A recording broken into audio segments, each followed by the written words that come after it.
Hello friends, എല്ലാവർക്കും news food ലാബിലേക്ക് സ്വാഗതം. ഞാൻ ഇന്ന് ഒരു ക്രിസ്പി ഫിഷ് ഫ്രൈ ആയിട്ടാണ് വന്നിരിക്കുന്നത്. അപ്പം അതെങ്ങനെയാണ് ഉണ്ടാക്കുന്നത് നമുക്ക് നോക്കാം.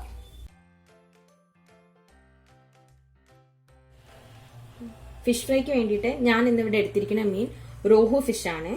ഇത് ബാംഗ്ലൂരെല്ലാം ഭയങ്കരമായിട്ട് കിട്ടുന്ന മീനാണ്. നമുക്ക് നാട്ടിൽ കിട്ടുന്ന ഏത് മീൻ വേണമെങ്കിലും എടുക്കാൻ പറ്റും.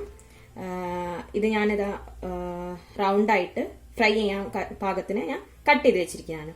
നമുക്ക് ആദ്യം ഇതിനേക്ക് വേണ്ടിയിട്ടുള്ള മസാല ഉണ്ടാക്കാം. അതിന് വേണ്ടിയിട്ട് ഒരു പാത്രം എടുക്കുക. അതിലേക്ക് 2 ടീസ്പൂൺ ഇഞ്ചിയും വെളുത്തുള്ളിയും പച്ചമുളകും ചതച്ചതാണിത്.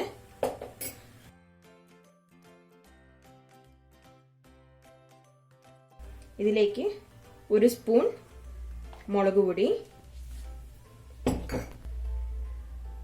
1 സ്പൂൺ മല്ലിപ്പൊടി, ഒരു 1/2 ടീസ്പൂൺ മഞ്ഞൾപ്പൊടി, ഒരു 1/2 സ്പൂൺ കുരുമുളക്. എരിവ് കൂടുതൽ വേണ്ടവർക്ക് കൂടുതൽ കുരുമുളക് ഇടാം.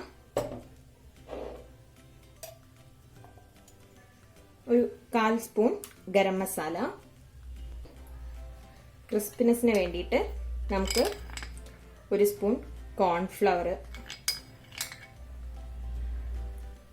പിന്നെ അടുത്തത് കടലമാവ്. 2 സ്പൂൺ കടലമാവ്.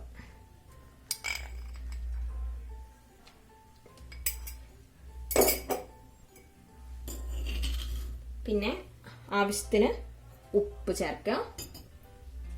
ഒരു നാരങ്ങയുടെ പകുതി, വലിയ നാരങ്ങ ആയതുകൊണ്ടാണ് പകുതി എടുത്തത്, ചെറുതാണെങ്കിൽ ഒരു നാരങ്ങ മുഴുവൻ എടുക്കാം. എന്നിട്ട് ഇത് നല്ലോണം മിക്സ് ചെയ്തിട്ട് നമുക്ക് ഫിഷ് അതിലേക്ക് ഇട്ടിട്ട് നല്ലോണം മാരിനേറ്റ് ചെയ്ത് വെക്കാം. ഇപ്പം 1/2 മണിക്കൂർ കഴിഞ്ഞ് നമുക്ക് ഈ മീനെല്ലാം വറുത്തെടുക്കാം. ആദ്യം ഒരു പാൻ വെച്ചിട്ടുണ്ട്. പാൻ ചൂടായി. നമുക്ക് വറുക്കാൻ ആവശ്യമായിട്ടുള്ള എണ്ണ ഒഴിച്ചു കൊടുക്കാം.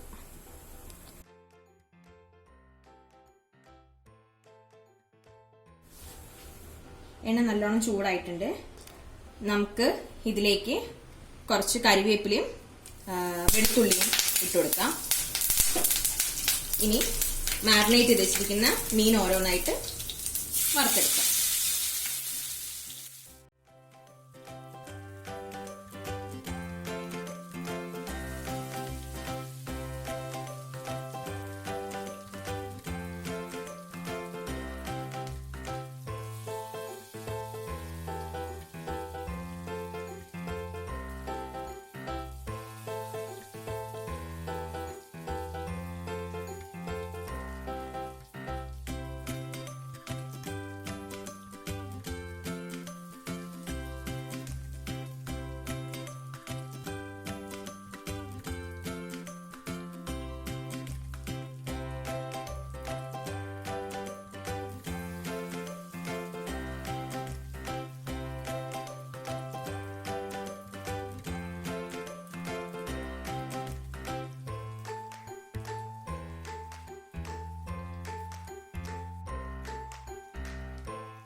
ഒരു 2 മിനിറ്റ് കഴിഞ്ഞു. നമുക്കിത് അപ്പുറത്തെ സൈഡിലേക്ക് മറിച്ചിടാം. കോൺഫ്ലവറും കടലമാവും ചേർത്തുകൊണ്ടാണ് ഇതിങ്ങനെ സൈഡ് ക്രിസ്പായി വന്നിരിക്കുന്നത്.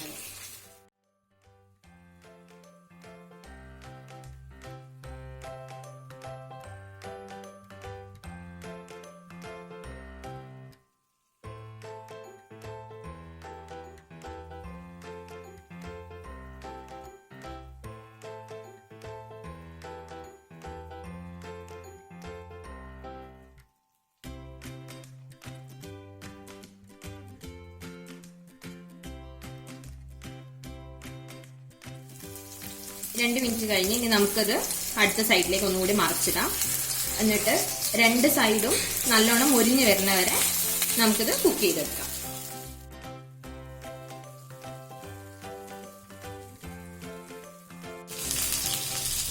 ഇപ്പം ഏകദേശം 20 മിനിറ്റ് ആയി.